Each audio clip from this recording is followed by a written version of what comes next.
우리가 인생에 있어서 절대적인 선이라고 하는 게 있을 수 있을까요? 이것은 무조건 선이다, 그리고 반대로 이것은 무조건 악이다 라고 하는 것들이 있을 수 있는가 라고 하는 것입니다. 우리가 이 땅을 살아가면서 절대적인 선이라고 하는 것은 하나님 한 분밖에는 없습니다. 다른 그 외의 모든 것들은 가치 중립적인 것들이죠. 그리고 절대적인 악도 사탄이라고 하는 존재밖에는 없습니다. 그 외에는 어떠한 것도 절대적인 악이라고 이야기하기 쉽지 않다라고 하는 것입니다. 우리가 흔히 이러한 것들을 이야기할 때, 예로 들 때에 돈을 많이 이야기하지 않습니까? 돈이라고 하는 것은 선도 아니고 악도 아니라는 것이죠. 그냥 사용하는 사람에 따라서 어떠한 용도로 쓰이느냐에 따라서 악이 되기도 하고 선이 되기도 한다라고 하는 것입니다. 선한 사람이 선한 의도로 쓰면 그 돈은 선한 것이 되겠죠. 그런데 악한 사람이 악한 의도를 가지고 사용하기 시작하면 그 돈은 악이 될 수밖에 없다라고 하는 것입니다. 우리가 보통 생각하는 선이라고 생각하는 것 중에 대표적인 것이 아마 사랑이 아닐까라고 하는 생각을 해봅니다. 우리는 사랑하면 보통 다 선한 것이다 라고 생각하죠. 그런데 하나님이 이야기하시는 악한 사랑도 있습니다. 무엇입니까? 우리가 죄를 사랑하고 악을 사랑하는 것, 이것을 우리가 다른 표현으로 하면 무엇이라고 이야기할 수 있습니까? 바로 우상숭배입니다. 그러니까 우상숭배도 결국은 사랑이 기인한 것입니다. 그런데 그 대상이 잘못되었기 때문에 사랑을 잘못되었다라고 이야기하는 것이죠. 오늘날 많은 사람들이 동성애에 대해서 이야기하지 않습니까? 야, 우리가 서로 사랑한다는데 뭐가 문제가 돼? 라고 이야기하죠. 그런데 우리가 사랑에 대해서 이야기하는 게 아니지 않습니까? 사랑했다고 그 사랑 자체를 잘못됐다라고 이야기하는 게 아니라 그 사랑의 대상 자체가 잘못되었기 때문에 우리는 동성애를 잘못됐다고 이야기하는 것입니다. 이와 마찬가지로 사랑이라고 하는 것은 절대적인 선이 될 수 없습니다. 그 사랑의 대상이 누구이냐에 따라 그 사랑이 선이 되기도 하고 악이 될 수도 있다라고 하는 것입니다. 오늘은 그 반대의 개념으로 시기라고 하는 개념을 사도 바울은 사용하고 있습니다. 우리는 보통 시기하면 나쁜 것이라고 생각하지 않습니까? 그런데 오늘 본문 13절과 14절을 보니까 이렇게 이야기합니다. 내가 이방인인 너희에게 말하노라. 내가 이방인의 사도인 만큼 내 직분을 영광스럽게 여기노니 이는 혹 내 골육을 아무쪼록 시기하게 하여 그들 중에서 얼마를 구원하게 하려 함이라. 그러니까 지금 오늘 사도 바울이 이야기하는 게 무엇입니까? 시기라고 하는 도구를 통해서 이 유대인들을 구원하는 도구로 나는 지금 쓰고 싶다라고 이야기하고 있다라는 것입니다. 그러니까 사도 바울이 전도 여행을 다닐 때마다 가장 먼저 찾아 들어간 곳이 어디입니까? 바로 회당입니다. 회당에 들어가면 그 회당 안에는 유대인들도 있고 이방인들도 있어요. 그러니까 그 안에서 복음을 전하기 시작하는 것이죠. 하나님의 복음을 전할 때에 그 안에 누구를 대상으로 사도 바울이 복음을 전했겠습니까? 우리는 보통 이방인의 사도이기 때문에 이방인들을 대상으로 복음을 전했을 것이다 라고 생각하지만 저는 유대인들이 구원받기를 소원하는 마음이 더 크지 않았을까라고 하는 생각을 해봅니다. 왜 그렇습니까? 우리가 앞에서도 살펴봤던 것처럼 로마서 9장 3절의 말씀에 이렇게 이야기합니다. 나의 형제 곧 고륙의 친척을 위하여 내 자신이 저주를 받아 그리스도에게서 끊어질지라도 원하는 바로라. 이게 무슨 이야기입니까? 내 동족이, 내 민족이 구원을 받을 수만 있다면 나는 구원에서 탈락되어도 괜찮다라는 고백 아니겠습니까? 그러니까 유대인들을 향한 사랑, 그 마음이 사도 바울에게는 언제나 늘 있었다는 거예요. 그러니까 회당에 들어가서 복음을 전할 때에도 그는 이방인의 사도로 부름을 받기는 했지만 유대인에 대한 마음들이 언제나 늘 컸을 거란 말이죠. 그런데 그 마음을 가지고 복음을 전하면 유대인들은 그 복음을 잘 받아들이지 않았다라는 겁니다. 근데 그렇게 복음을 전할 때 유대인들은 복음을 잘 받아들이지 않는데 누가 복음을 받아들이나요? 이방인들이 복음을 받아들이기 시작합니다. 그래서 그들이 복음을 듣고 하나님 앞으로 돌아오는 역사들이 일어나기 시작했다라고 하는 것입니다. 그때 사도 바울이 어떤 생각을 하기 시작한 겁니까? 야, 저들도 좀 구원을 받고 돌아왔으면 좋겠다. 여러분, 유대인들이 얼마나 교만한가요? 그들은 하나님의 선택된 백성이라고 하는 이름으로 늘 이방인들을 대하기를 사람 취급하지 않았다라는 겁니다. 정말로 어떠한 지옥의 땔감 정도로, 지옥의 불쏘시개 정도로만 생각했던 것이 유대인들이 이방인을 바라보는 모습이었다는 거예요. 그런데 여러분, 이상한 일들이 벌어지지 않습니까? 나는 하나님의 백성으로, 그렇게 하나님의 선택된 하나님의 선민으로 아무리 율법을 지켜도 구원받지 못했다고 이야기하는데, 그리스도 안에서 그 믿음으로 말미암아 구원을 받았다라고 하는 너희들은 뭐야 대체? 이런 마음들이 유대인 가운데 생기지 않았겠습니까? 이런 마음이 시기심이 되었다는 거예요. 분노를 넘어서, 야, 나는 구원 못 받는다고 이야기하는데 너는 어떻게 구원받을 수 있어? 그러면 나도 그 구원을 한번 좀 받아보자 라고 하는 마음으로 주님 앞에 돌아오는 사람이 간혹 있었다라는 겁니다. 지금 사도 바울이 그 얘기를 하는 것입니다. 복음을 전하는데 유대인이 아닌 이방인들이 구원받고 하나님 앞으로 돌아와 구원의 기쁨과 감격을 누리는 그들의 삶을 시기하는 유대인들이 있었다는 거예요. 그래서 그 시기로 말미암아, 그럼 나도 구원받아야지, 쟤들도 구원받는데 나는 구원 못 받아? 라고 하며 하나님께로 돌아오는 유대인들이 있었다는 겁니다. 그러면서 그렇게 구원받는 사람들을 지금 사도 바울은 기뻐했다라고 하는 거예요. 그렇게라도, 그러한 시기심으로라도 구원받는 사람들이 좀 있었으면 좋겠다라고 하는 것이 사도 바울의 마음이었다라는 것이죠. 그 시기를 사도 바울은 잘 활용하기를 원했다라고 하는 것입니다. 여러분, 존 스토트라고 하는 목사님은 그런 이야기를 했습니다. 시기심은 다른 사람이 소유하고 있는 것을 갖고자 하는 욕망이다. 그러니까 어떠한 다른 누군가가 가지고 있는 무엇인가가 있어요. 근데 그것을 나도 갖고 싶어요. 그게 시기심이라는 거예요. 그런데 그 시기심 가운데, 다른 사람이 갖고 있는 것 가운데 내가 탐내면 안 되는 것들이 있겠죠. 뭐 십계명에서도 이야기하는 것처럼 내 아내, 뭐 다른 사람의 이웃의 아내라든지 어떤 뭐 나눠 쓸 수 없는 어떤 물건이라든지 이런 것들은 우리가 다른 사람의 것들을 탐내면 안 될 것입니다. 다른 사람이 가지고 있는 그것을 내가 갖고자 욕망하는 것은 죄가 되겠지요. 그런데 그러한 것들이 아닌 무한히 공유되어질 수 있는 그 무엇이 있다고 한다면, 그래서 그것이 퍼져나가는 것이 선이 될 수 있다고 한다면 그 시기심은 악이 되지 않는다라는 것입니다. 그러니까 다른 말로 이야기하면 앞에서도 말씀드린 것처럼 사랑의 대상에 따라 사랑이 선이 되기도 하고 악이 되는 것처럼 시기심도 마찬가지라는 거예요. 그 시기심의 대상이 무엇이냐에 따라 그 시기가 선이 되기도 하고 악이 되기도 하더라라고 하는 것입니다. 내가 원하는 어떤 물질적인 것들, 내가 원하는 어떤 욕망, 이것이 육체적인 욕망이라고 한다면 그 시기는 죄가 되겠지만, 그 시기의 대상이 하나님이 된다라고 한다면, 정말로 저 사람이 갖고 있는 것이 하나님인데 그 하나님을 내가 갖고자 하는 욕망이 내 안에 생겨 그것으로 말미암아 내 안에 시기심이 커져가고 있다고 한다면 이것은 오히려 선이 될 수 있다는 것이죠. 주일날에도 말씀하시지 않았습니까? 정말로 우리의 인생 가운데 믿음이 뭐라는 거예요? 집중력이라는 겁니다. 무엇에 대한?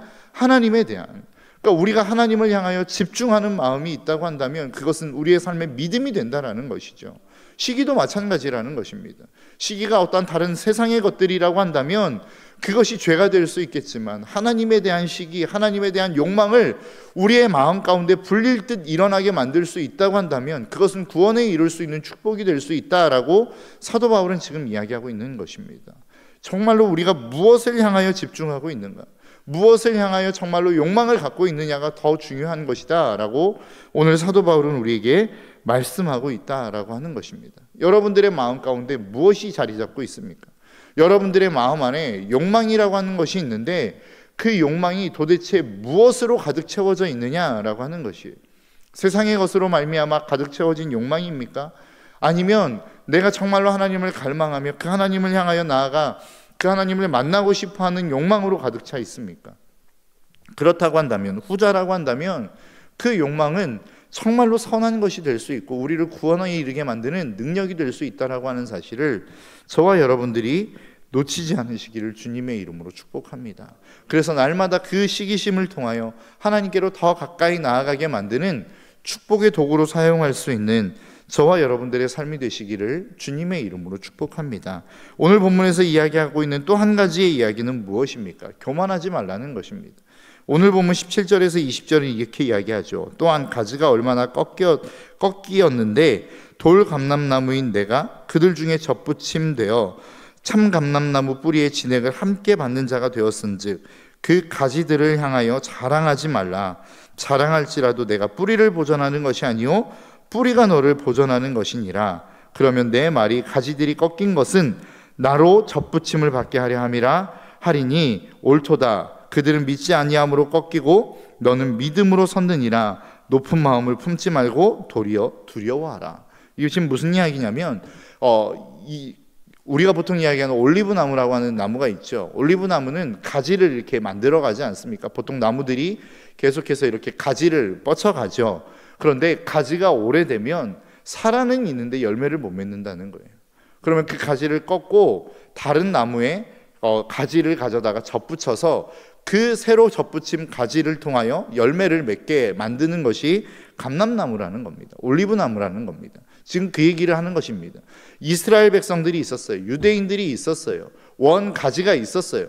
그런데 오래돼서 나무에 열매를 맺지 못하는 겁니다. 그러니까 그들이 꺾여버렸죠. 그래서 하나님은 거기에 그 자리에 그 다른 돌 감람나무, 이방인의 가지를 꺾어다가 그 참 감람나무에 접붙인 것입니다. 그래서 그들로 하여금 열매를 맺게 만드셨다라고 하는 거예요. 그런데 지금 사도 바울이 경계하는 게 무엇입니까? 그렇다고 해서 너희가 자랑할 게 없다라는 거예요. 너희들이 그렇게 교만해서는 안 된다라고 이야기하는 것입니다. 왜요? 그 권한이 하나님께 있지 너희들에게 있지 않기 때문이다 라고 성경은 우리에게 말씀하고 있는 것이죠. 그래서 23절은 그렇게 이야기하지 않습니까? 그들도 믿지 아니하는데 머무르지 아니하면 접붙임을 받으리니 이는 그들을 접붙일 능력이 하나님께 있음이라. 그 접붙이는 분이 하나님이고 그 권한은 하나님께 있는 것이지 너희들에게 있는 것이 아니다 라고 하는 것입니다. 너희들이 열매를 맺었다고 해서 교만하지 않을 것은 하나님이 너희들을 접붙여 주셨기 때문에 너희들이 지금 열매를 맺을 수 있는 것이라는 거예요. 그렇기 때문에 너희는 교만하지 말라라고 하는 것입니다. 여러분, 유대인들이 왜 버림을 받았습니까? 자기들은 하나님의 선택된 백성이다. 우리는 그래서 절대로 구원에서 멀어질 수 없다라고 하는 이 확신을 가지고 교만한 마음으로 살지 않았습니까? 그것으로 말미암아 그들은 하나님으로 말미암아 버림을 받았다라는 거예요. 그래서 나는 율법을 잘 지켜, 나는 율법을 지키기 때문에 하나님에게서 멀어질 수 없어 라고 하는 이 교만함 때문에 하나님에게서 버림을 받았다라는 거예요. 그러니 이방인 너희들 잠시 잠깐 버림을 받은 것처럼 보여지고 그렇게 느껴지는 유대인들이라 할지라도 하나님이 언제든지 그들을 데려다 다시 접붙일 수 있다는 거예요. 그러니까 너희는 교만해지지 말라는 겁니다. 너희들 스스로가 교만해서 다시 이 교훈, 유대인으로 말미암아 얻었던 이 교훈의 대상이 너희들이 되지 말라라고 이야기하는 것입니다. 오늘날로 이야기해 볼까요? 우리는 믿는 사람들입니다. 그래서 그 믿음으로 말미암아 하나님의 은혜로 구원을 받았죠. 그것이 하나님의 대단한 은혜요 능력입니다. 그것으로 말미암아 너희들이 교만해지지 말라는 겁니다. 이방인들을 업신여기지 말고 이방인들을 무시하지 말라는 거예요. 믿음을 갖지 않았다고 해서 그들을 무시하지 말라는 겁니다. 우리가 그들을 긍휼히 여기고 그들에 대해서 기도하고 그들이 하나님께로 돌아올 수 있도록 우리는 몸부림치는 일들이 우리 가운데 있기는 있어야 되겠죠. 하나님이 우리를 그렇게 부르셨기 때문에 그렇습니다.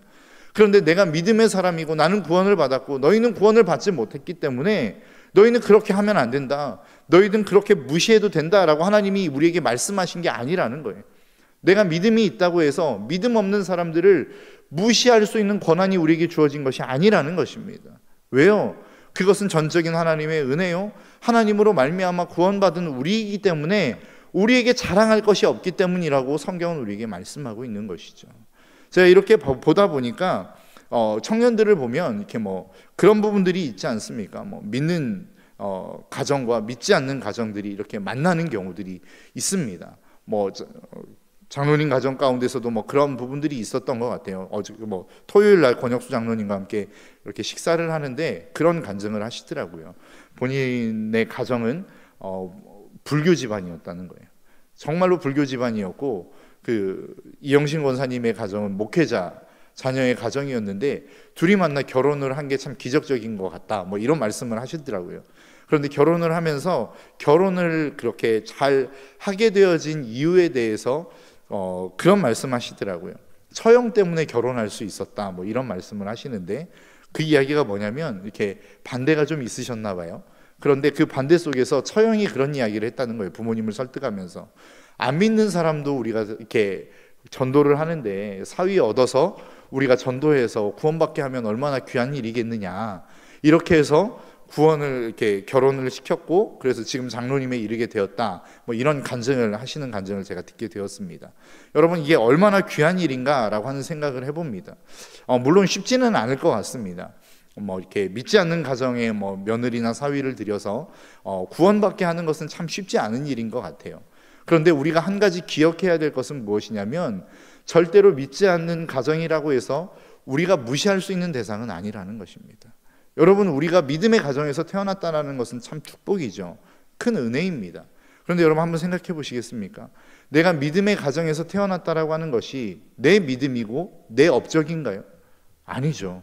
우리 조상들이 누군가가 첫 스타트를 끊었고 그 첫 믿음의 스타트를 끄는 1세대가 있었기 때문에 내가 그 1세대의 믿음의 은혜와 축복을 누리는 것 아닙니까? 그러니까 그것은 내 노력과 내 은혜로 이루어진 게 아니라는 거예요. 그럼에도 불구하고 우리는 무슨 생각을 합니까? 나는 믿음의 가정에서 태어났는데, 야 어떻게 너희들은 그렇게 믿음의 행위를 하지 않아? 너희들은 어떻게 그렇게 하나님 앞에 예배를 드리지 않아? 뭐 이러한 정죄로 나아가서는 안 된다라는 것입니다. 저는 오늘날 한국교회가 정말로 많은 세상에 좋은 일들을 한다라고 생각합니다. 뭐 구제하는 일의 거의 80%가 기독교가 감당한다라고 이야기하는 통계들이 있지 않습니까? 이렇게 좋은 일들을 많이 감당함에도 불구하고 우리 교회가 욕을 얻어먹는 이유 중에 하나가 무엇입니까? 뭐 저는 여기에 있다고 생각합니다. 믿지 않는 사람들, 그들을 우리는 구원의 대상, 긍휼의 대상으로 바라봐야 되지 비판과 정죄의 대상으로 바라봐서는 안 된다라는 것이죠. 유대인들이 이방인들을 바라볼 때에 정말로 지옥의 불쏘시개처럼 바라봤던 것처럼 오늘날 한국교회가 세상을 바라볼 때에, 믿지 않는 사람들을 바라볼 때에, 죄악 가운데 있는 사람들을 바라볼 때에 그러한 눈으로 바라봐서는 안 된다라는 것입니다.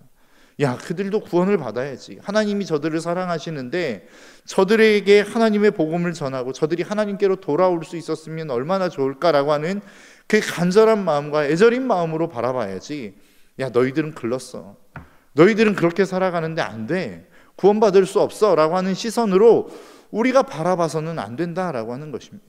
여러분 세상이 우리를 향하여 얼마나 많은 비판의 시각으로 바라봅니까? 우리가 잘못된 한 것도 없는데 끊임없이 우리를 욕하고 비난하고 비판하지 않습니까?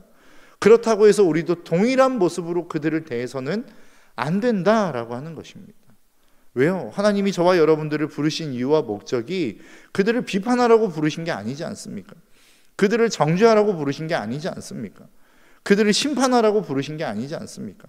그들을 사랑하고 우리를 통하여 그 하나님의 사랑을 보여주라고 저와 여러분들을 부르신 것 아니더냐라고 하는 거예요.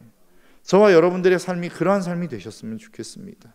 우리가 하나님의 은혜로 말미암아 그 원 감람나무에, 참 감람나무에 우리는 접붙임 바 되어 구원을 받았습니다. 그래서 우리가 열매를 맺어가는 삶을 살아가고 있습니다. 그렇다고 해서 열매 맺지 못하는 가지들, 꺾여져 나간 그 가지들을 우리가 과연 정죄할 수 있는 권한이 우리에게 있느냐, 그러한 자격이 우리에게 있느냐, 그것을 지금 사도 바울은 이방인, 그 믿는 하나님의 백성들을 믿는 이방인들, 그 로마 교회 지역에 있는 이방인들의 성도들을 향하여 지금 편지를 보내고 있는 것입니다. 오늘날 저와 여러분들에게 하시는 동일한 말씀이라고 생각합니다. 내가 세상을 향하여 비판할 수 있는 권한과 자격이 과연 나에게 있는가? 정말로 하나님 앞에 겸손한 마음으로 그 하나님을 섬기며 그 하나님 앞에 나아가야 될 모습이 우리의 모습이 아닌가? 저와 여러분들의 삶이 그러한 모습이 되기를 간절히 소망합니다. 내가 세상을 향하여 비난하고 있다, 비판하고 있다, 정죄하고 있다 라고 하는 것은 구원받지 못했던 유대인들, 하나님의 진노를 샀던 유대인들과 동일한 모습일 가능성이 있습니다. 그러니까 내가 누군가에 대해서 정말 어떤 신앙의 기준의 잣대를 들이대며 비난하고 비판하고 정죄하는 것은 다른 말로 이야기하면 내가 하나님 앞에서 구원받지 못했다라고 하는 것을 스스로 증명해 보이는 모습이 아닐까라고 하는 생각을 해봅니다. 저와 여러분들의 삶이 정말로 하나님 앞에서 겸손한 인생이 되시기를 주님의 이름으로 축복합니다. 그래서 잠언 16장 18절은 그렇게 이야기하지 않습니까? 교만은 패망의 선봉이요 거만함은 넘어짐의 앞잠이다. 여러분 우리가 겸손할 때에 비로소 이 신앙생활, 우리가 받은 하나님의 첫사랑과 그 은혜를 유지해 갈 수 있는 것입니다. 교만해지는 순간 그 은혜와 첫사랑은 다 깨지게 되어져 있는 거예요. 저와 여러분들의 삶이 이러한 겸손함으로 나아갈 수 있는 믿음의 백성이 되시기를 주님의 이름으로 축복합니다. 그래서 날마다 우리의 신앙이 더해갈수록 열매 맺지 못하는 가지가 아니라 더 많은, 더 풍성한 열매를 맺어갈 수 있는 저와 여러분들의 삶이 되시기를 주님의 이름으로 축복합니다. 기도하겠습니다.